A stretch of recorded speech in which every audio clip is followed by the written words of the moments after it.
FM. Il est 22h.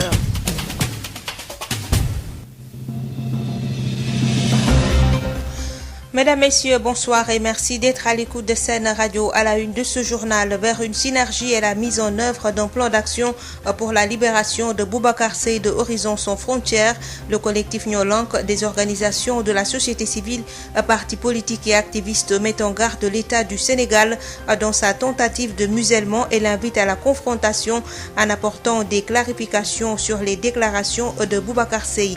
À Keur Massar, les commerçants regrettent la fermeture à 18h des marchés à la mesure risque d'impacter négativement leur commerce, une situation qui sans mesure d'accompagnement va selon eux les tuer à petit feu. La direction de l'action sociale compte venir en aide aux chefs de ménage touchés par la Covid-19. Réalité, ceux qui ne disposent pas d'assez de ressources pourront bénéficier d'un appui alimentaire. La direction de l'action sociale était à Kaolack pour remettre 290 nouvelles cartes d'égalité des chances aux personnes en situation de handicap. Le contradictoire de ce vendredi s'intéresse au coût du loyer au Sénégal. À suivre également en fin d'édition le journal de la santé, mise en onde assurée par Alassane Ouad.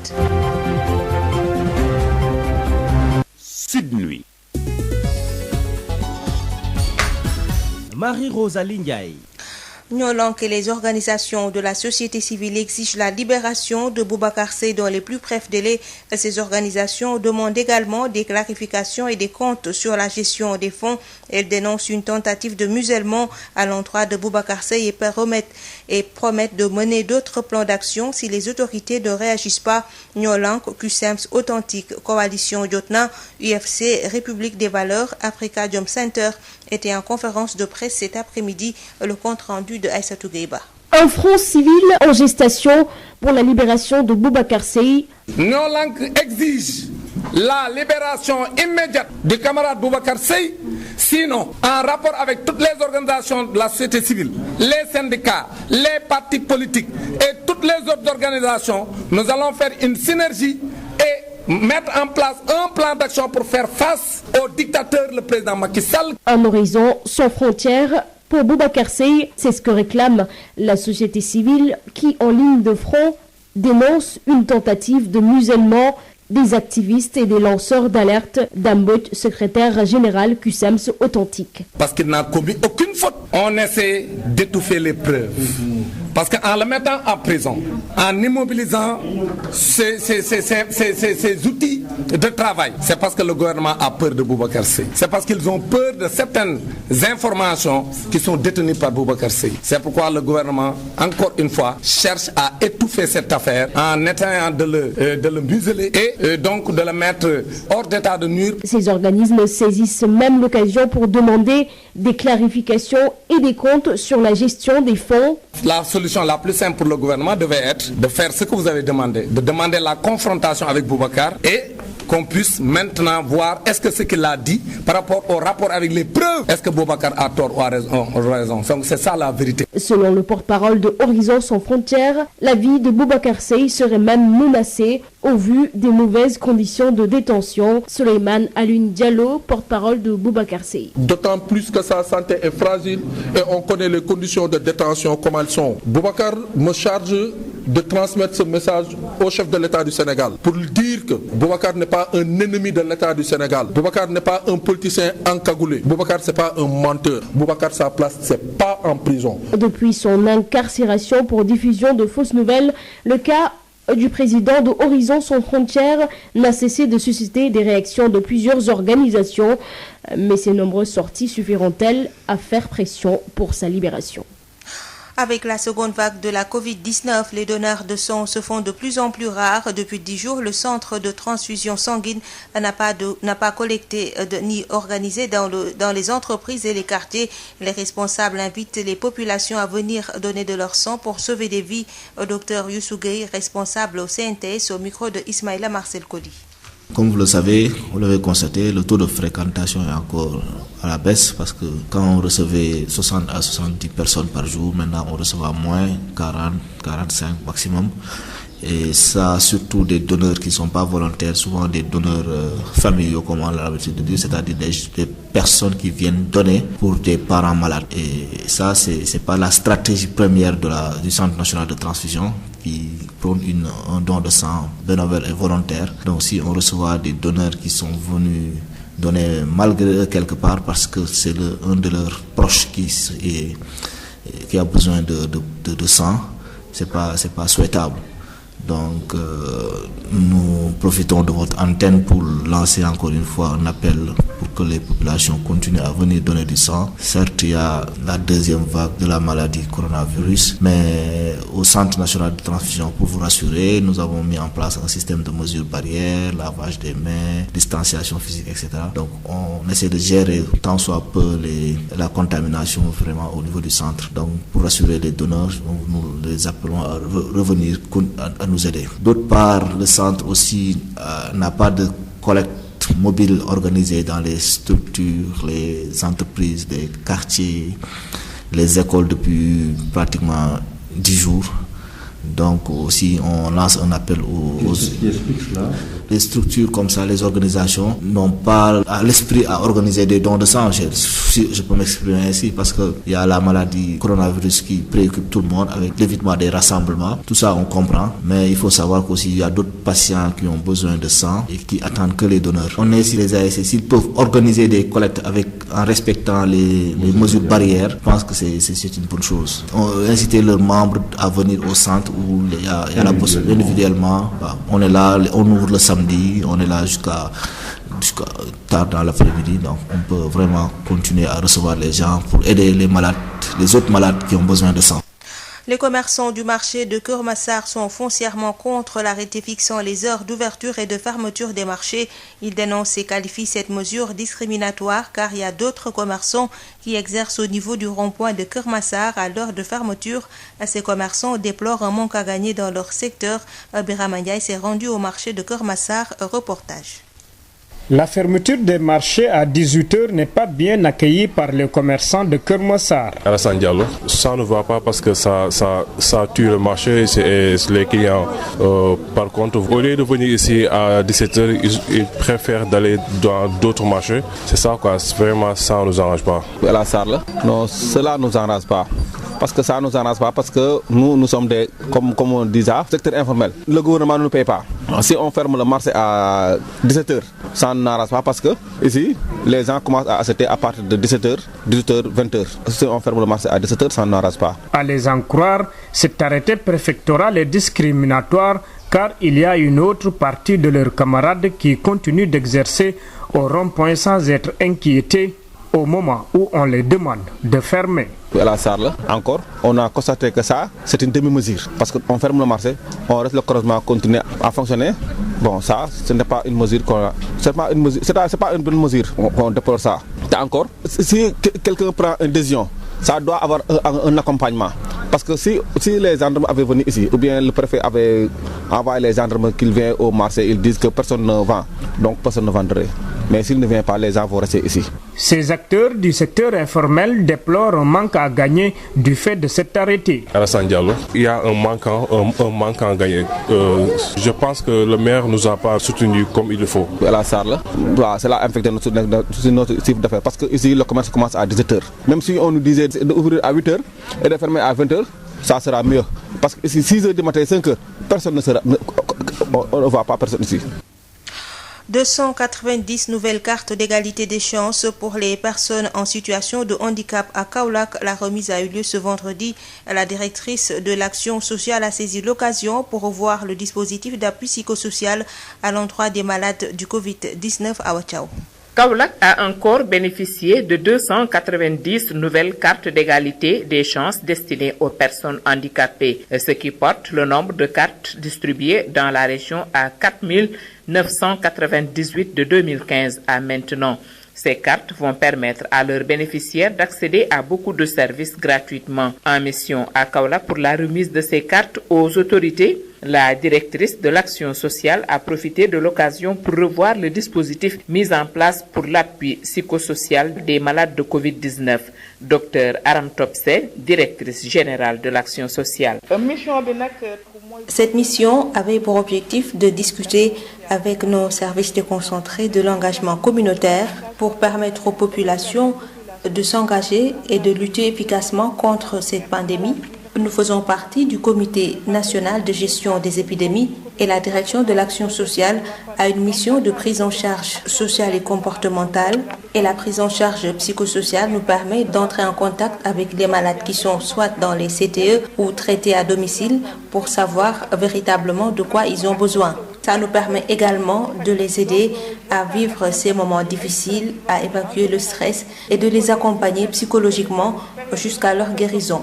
Donc, cette prise en charge psychosociale nous rapproche plus des malades et leur permet de se sentir mieux, de ne pas se sentir laissés puisque durant tout le traitement, ils ne reçoivent pas de visite, ils sont soit confinés chez eux ou couchés à l'hôpital. Et c'est souvent ce qui nous permet de détecter leurs difficultés pour leur venir en aide. Cet appui psychosocial est d'une grande importance dans la région, dans la mesure où, ces dernières semaines, des malades de Covid-19 pris en charge à domicile avaient tout simplement disparu avant la fin de leur traitement, ce qui pourrait contribuer à la propagation de la maladie. Kaola pour Sud FM, Awa Thiaw. Awa Thiaw, certains chefs de ménage alités et sans ressources peuvent bénéficier d'appui alimentaire. Ces propos sont de la directrice de l'action sociale Aram Topsen au micro de Awa Thiaw. Nous avons également voulu rencontrer les chefs de services d'action sociale pour discuter avec eux des dispositifs mis en place pour la prise en charge de la Covid. Cette fois-ci, nous voulons que les personnes vraiment alitées soient bénéficiaires aussi de ces soutiens psychosociaux. Et nous voulons également que ce soutien psychosocial aussi puisse être renforcé à travers les kits alimentaires. Je crois que je l'ai déjà dit aux chefs de services régionaux où je suis passée, que cette fois-ci, nous misons sur vraiment les familles qui ont besoin d'être appuyées. Par exemple, si un chef de famille est alité et qu'il a besoin d'être appuyé sur le plan alimentaire, nous avons les dispositions pour pouvoir l'appuyer. Mais nous ne ferons plus un appui alimentaire à des personnes qui n'en ont pas besoin, parce que durant la première vague, c'était un confinement des personnes contacts, des personnes malades de Covid. Cette fois-ci, il n'y a pas de confinement, mais quand même, nous veillerons à ce que toutes les personnes alitées, chefs de ménage et qui sont demandeuses vraiment d'être appuyées sur le plan alimentaire le soir. Le contradictoire. Le contradictoire, les lundis et vendredis, tous les sujets à controverse seront débattus dans le contradictoire. Un sujet, deux invités pour un regard croisé. Le contradictoire, c'est tous les lundis et vendredis sur Sud FM Sen Radio. Baisse du coût du loyer au Sénégal. La loi promulguée en janvier 2014 n'a pas eu l'effet escompté. Aucune baisse selon le président de l'Association pour la défense des locataires du Sénégal. Près de 2000 locataires sont menacés d'expulsion à Dakar, une loi qui a juste empiré la situation des locataires du Sénégal. Eliman Sall préconise des solutions. Il s'entretient ici avec Hadisen. Oui, c'est bien lui notre premier invité, Eliman Sall, président de l'Association pour la défense des locataires du Sénégal. Bonjour, M. Sall. Bonjour. 7 ans que la loi sur la baisse du loyer est entrée en vigueur. Alors, quelle est la situation? Avez-vous constaté une baisse du coût du loyer depuis lors? Non, pas du tout. Au contraire, ça a augmenté et de fort belle manière d'ailleurs, parce qu'aujourd'hui, rien que trouver un loyer à Dakar relève d'un parcours du combattant. Et à cela, il faut ajouter la cherté. À cela, il faut ajouter le nombre de mois qu'on vous demande avant d'accéder à ce loyer-là. Aujourd'hui, figurez-vous, on demande parfois 4. Il y en a même qui m'ont appelé vers la Gueule-Tapée pour me dire qu'on leur a demandé 7 mois d'avance avant d'accéder au loyer. Aujourd'hui, c'est devenu plus difficile parce qu'on exige des bulletins de salaire. Aujourd'hui, c'est devenu plus difficile parce qu'on exige des contrats de location. Donc, accéder au loyer à Dakar aujourd'hui relève du parcours du combattant. C'est devenu plus cher qu'avant la baisse. Les locataires connaissent-ils leurs droits? Avez-vous enregistré des réclamations de leur part? Les réclamations, oui, depuis le début de la pandémie. Vous savez que avec ceux qui ont perdu leur emploi, les chômages techniques, ceux qui sont payés à 70%, ceux qui ont eu leur emploi gâté, aujourd'hui, chaque audience au tribunal, c'est près de 700 nouveaux cas voient d'être expulsés. Il y a 2 mois de cela, nous avions attiré l'attention de l'État sur l'augmentation des cas. Parce que pour chaque audience, il y a à peu près 700 cas ajoutés aux 1118 cas qu'on avait soulignés il y a de cela 2 mois. Et si cela se traduit en actes concrets, parce que les ordonnances d'expulsion ne sont pas encore sorties, donc ce n'est pas encore exécutoire, mais dès que ça sort, évidemment, il y aura effectivement une véritable bombe sociale parce que tous ceux qui sont en difficulté et qui sont restés des mois sans payer avec les problèmes de la pandémie risquent de se retrouver sous la belle étoile et c'est vraiment déplorable. Mais aussi, il y a certains qui ne s'acquittent pas de leur loyer. Que leur dites-vous? Alors, tout locataire, parce que quand vous signez un contrat, il faut reconnaître quand même que cela vous engage. Parce que aussi bien les locataires que les bailleurs, c'est des consommateurs. Nous, effectivement, nous défendons les locataires, mais les locataires qui sont en règle et qui sont respectueux du contrat qu'ils ont signé. Parce que quand vous signez un contrat, ça vous engage. Si vous ne payez pas le loyer, personne, je dis bien personne, ne peut vous protéger. Parce que il suffit tout simplement que vous ayez un mois d'arriéré de location. Si le bailleur vous amène au tribunal, vous êtes expulsé du point de vue de la loi. Donc, on ne peut pas protéger quelqu'un qui enfreint la loi. Mais il faut protéger, par contre, ceux qui payent régulièrement, qui ont payé pendant plus de 10 ans et qui, du fait de la pandémie, ont eu des difficultés et que le président de la République avait dit qu'il fallait suspendre les expulsions sans mesure d'accompagnement. Aujourd'hui, ce sont ces gens-là qui sont dans des difficultés. Et il y en a par milliers aujourd'hui, si vous faites le tour des tribunaux d'instance de Dakar, Rufisque, Pikine, chaque mardi et chaque vendredi, c'est des audiences à n'en plus finir, c'est des expulsions qui sont prononcées, mais qui ne sont pas encore exécutées. Et donc, nous appelons vraiment à la vigilance des autorités pour que ce secteur-là soit enfin organisé et que aussi bien les bailleurs que les locataires puissent se sentir à l'aise dedans parce que c'est tous des acteurs du secteur. La loi sur la baisse du loyer n'a pas eu l'effet escompté, vous l'avez dit. Alors que préconisez-vous à l'État pour corriger cet état de fait? Alors, nous, ce que nous avons préconisé, et on est sur le terrain depuis plusieurs années, c'est comme si l'État aussi ne voulait pas nous entendre, on a toujours dit qu'il faut qu'il y ait une régulation du secteur. Quoi qu'on puisse faire, il ne faut pas prendre une loi et dire voilà une loi, parce que les lois ont existé depuis plusieurs années, depuis 1977, 81, ça a été modifié, remodifié en 2014, mais rien n'est appliqué. Donc il faut une régulation, que ça soit senti par les locataires sur le terrain. Mais dès qu'on vote une loi ou bien on prend une décision comme ça, et on laisse les locataires entre les mains des bailleurs contracter librement, il y a forcément des risques d'abus et les locataires ne trouvant pas de solution sont obligés de prendre, mais c'est excessivement cher. Imaginez chambre, salon, studio à plus de 200 000, ça c'est excessif. Donc il faut une régulation, une volonté politique de l'État en essayant d'avoir une traçabilité de tous les contrats de location, ce qui permettrait, d'avoir une base de données de tous les locataires, ensuite de pouvoir agir sur le secteur parce qu'on saura quoi faire et comment le faire. Mais à ce rythme-là, c'est anarchique. On laisse les locataires entre les mains des bailleurs qui font ce qu'ils veulent, qui instaurent effectivement leur propre loi en laissant de côté tout ce qu'il y a comme loi sur le secteur. Elimane Sall, je vous remercie. Merci beaucoup, merci. Je rappelle que vous êtes le président de l'Association pour la défense des locataires du Sénégal. Le contradictoire. Notre second invité, il s'agit du porte-parole de la commission du suivi de la loi sur la baisse du loyer, Momar Ndao, avec Radissène. Momar Ndao, bonjour. Bonjour. Vous êtes le porte-parole de la commission du suivi de la loi sur la baisse du loyer.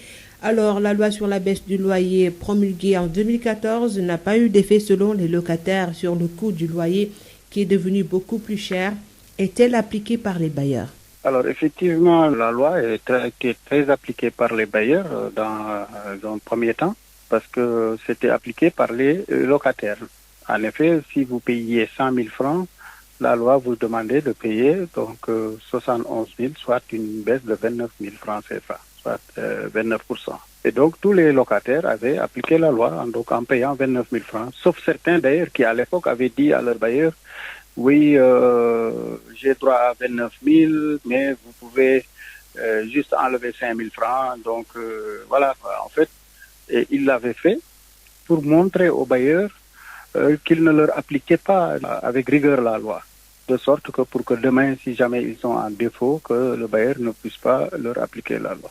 On y reviendra tout à l'heure. Mais ce qui s'est passé, c'est que les bailleurs ont commencé à essayer de trouver des moyens de contourner l'application de la loi.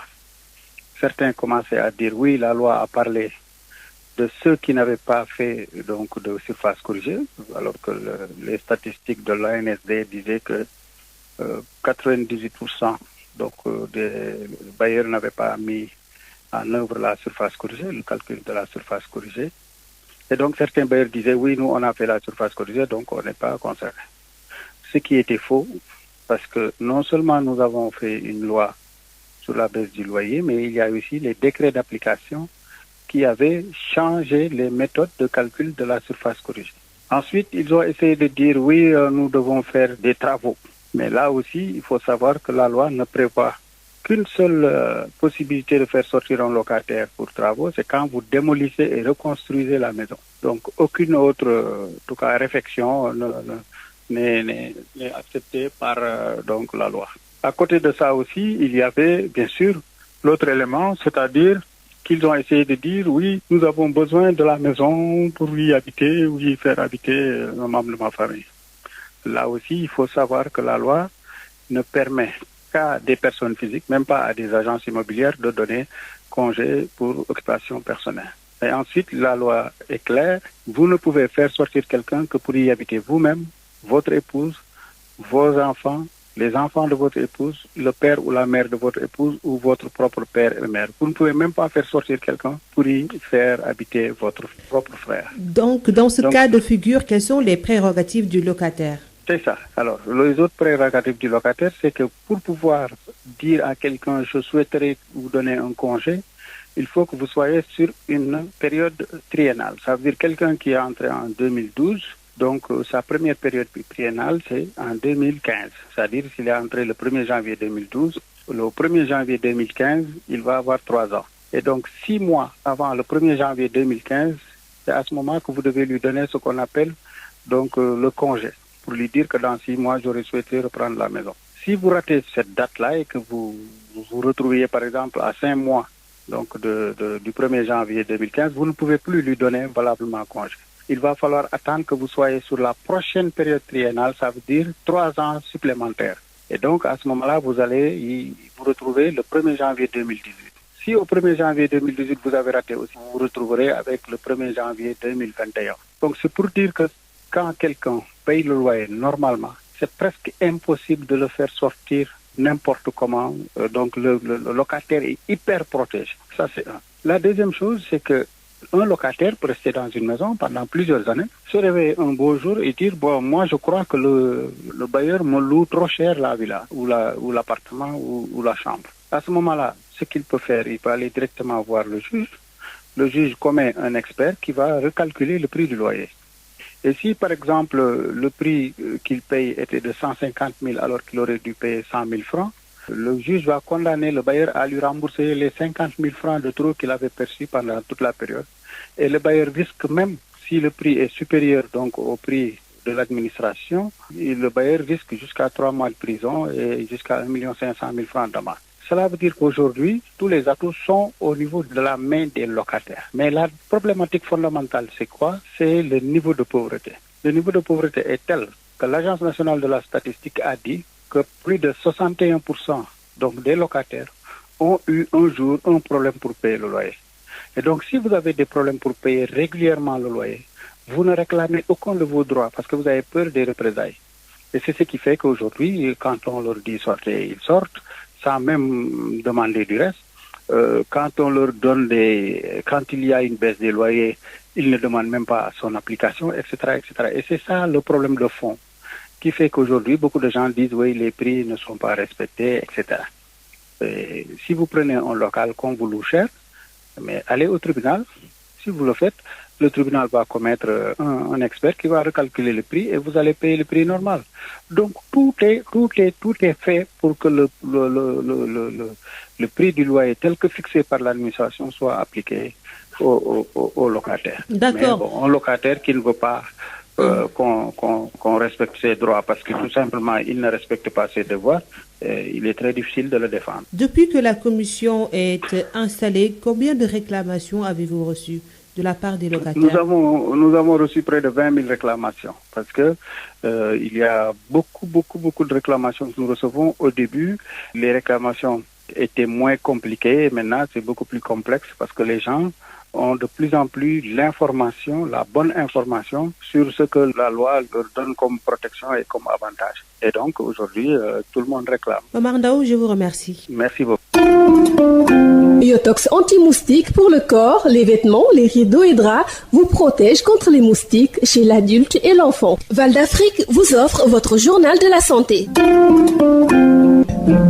Bonjour et bienvenue. Nous parlons de l'ostéoporose, une maladie du squelette avec le docteur Bamba Diaw. Il est médecin rhumatologue à l'hôpital Dalal Jamm. L'ostéoporose est une maladie générale du squelette qui est caractérisée par une résistance osseuse qui est diminuée, donc qui prédispose à un risque élevé de fracture. D'accord. Donc par résistance osseuse, on entend la résultante de la densité osseuse et de la qualité de l'os. Donc en gros, c'est une diminution de la résistance de l'os qui est responsable d'un risque de faire des fractures. Et quels sont les facteurs favorisant cette maladie? C'est une pathologie qui est mondiale, c'est un problème de santé publique et on note une prédominance féminine et il y a une incidence qui augmente avec l'âge. Maintenant, il y a deux grandes causes qui sont retrouvées. Il y a des causes qui sont dites primitives et des causes secondaires. Donc parmi les causes primitives, c'est essentiellement ce qu'on appelle l'ostéoporose post-ménopausique et sénile. Par exemple, chez la femme qui après l'activité hormonale, qui ne voit plus ses règles, elle est exposée à un risque de développer une ostéoporose. Chez le sujet âgé aussi, comme on l'avait dit, il y a une incidence qui augmente avec l'âge. Donc ça, c'était les causes dites primitives. À côté, il y a les causes dites secondaires. En général, c'est des causes qui sont dites iatrogènes, c'est-à-dire qui sont provoquées par l'homme. Par exemple, quelqu'un qui est mis sous traitement corticoïde à de fortes doses, sans traitement adjuvant supplémentaire. Là, il y a des risques de développer une ostéoporose dite secondaire. Merci beaucoup, docteur Bamba Diaw. C'est tout pour aujourd'hui. Merci de nous avoir suivis. Yotox anti-moustique pour le corps, les vêtements, les rideaux et draps vous protège contre les moustiques chez l'adulte et l'enfant. Val d'Afrique vous a offert votre journal de la santé.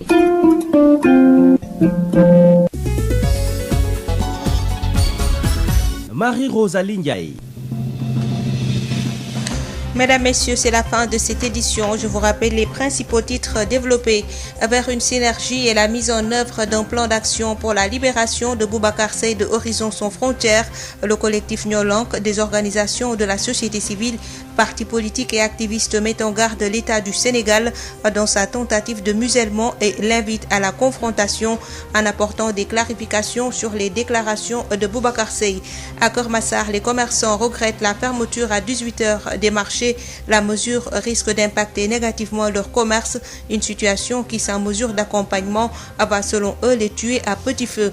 La direction de l'action sociale compte venir en aide aux chefs de ménage touchés par la Covid-19. Réalité, ceux qui ne disposent pas d'assez de ressources pourront bénéficier d'un appui alimentaire. La direction de l'action sociale était à Kaolack pour remettre 290 nouvelles cartes d'égalité des chances aux personnes en situation de handicap. Le contradictoire et Info Santé ont complété cette édition mise en onde par Alassane Wade. Merci de nous avoir suivis. Tout de suite, votre émission Almine Bar en compagnie de Oustaz Alioune Baye et de Imam Seck.